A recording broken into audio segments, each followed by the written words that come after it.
অনেক বন্ধুরা আমার কাছে প্রশ্ন করেছেন যে ভাইয়া কিভাবে গোবর গ্যাস তৈরি করব। তো সেই জন্য আজকের এই ভিডিওতে আমরা দেখাবো যে কিভাবে বাড়িতে বসেই গোবর গ্যাস তৈরি করা যায়। গোবর গ্যাস তৈরি করার জন্য আমাদের যা প্রয়োজন পড়বে, প্রথমে একটি আবদ্ধ ড্রাম প্রয়োজন পড়বে, যেটা কোনো লিক থাকা চলবে না। তারপর ড্রামটাকে ছিদ্র করে নিব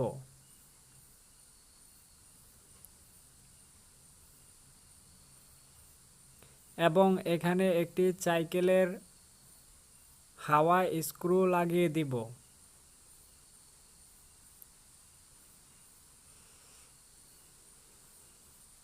এটাকে খুব শক্ত মতো টাইট করে নিব যেন কোনো লিক না থাকে। তারপর আমাদের লাগবে একটি পাইপ। এটা যে কোনো মডিউলের দোকানে আপনারা পেয়ে যাবেন। এটা ড্রামের হাওয়ার স্ক্রুপের সাথে ভালোভাবে লাগিয়ে দিতে হবে।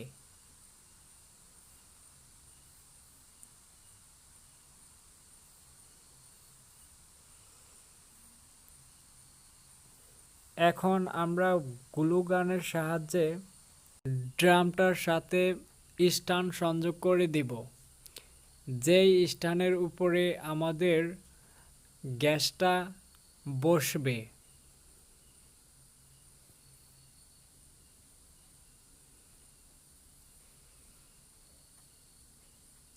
তারপর আমাদের একটি গ্যাস রাখার বোতল প্রয়োজন পড়বে।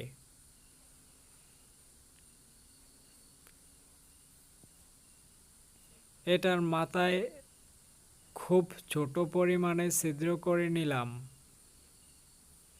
এবং এখানে একটি হাওয়াই স্ক্রু লাগিয়ে দিলাম।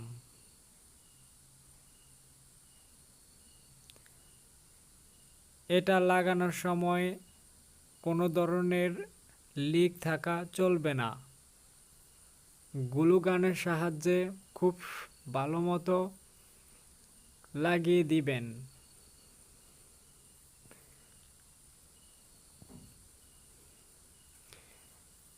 এখন ড্রামে থাকা যে পাইপটি লাগালাম সেটা বোতলের সাথে সংযোগ করতে হবে।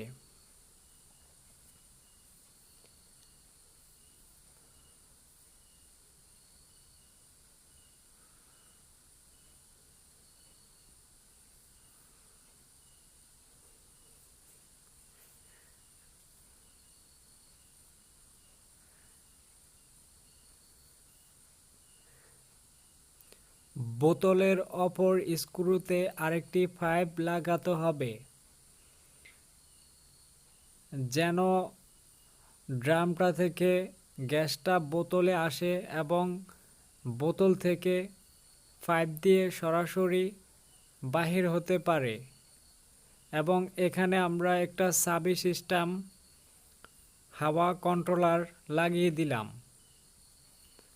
যেটার সাহায্যে আমরা গ্যাসটাকে কন্ট্রোল করতে পারবো।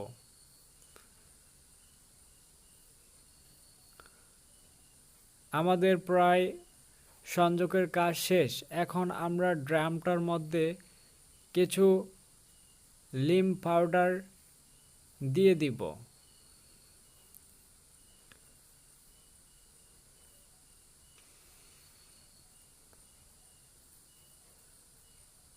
এবং গোবর এবং পচা পানি দিয়ে দুইটাকে মিশ্রণ করে নিলাম।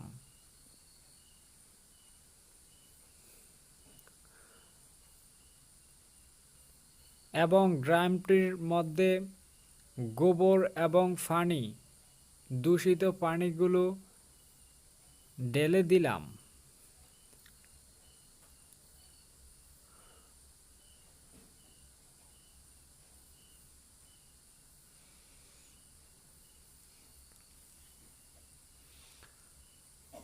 ঢালার পর ড্রামের মুখটি শক্ত করে আটকিয়ে দিতে হবে যেন কোনো লিক না হয়।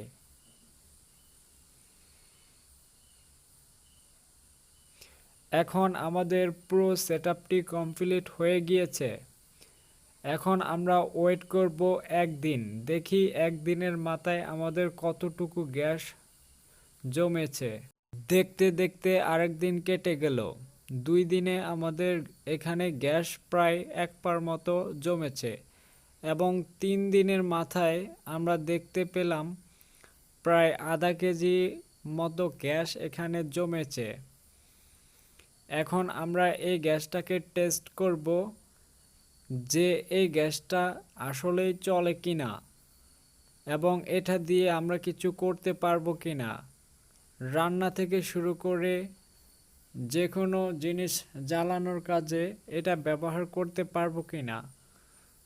তো চলুন শুরু করি এবং দেখিয়ে দিই।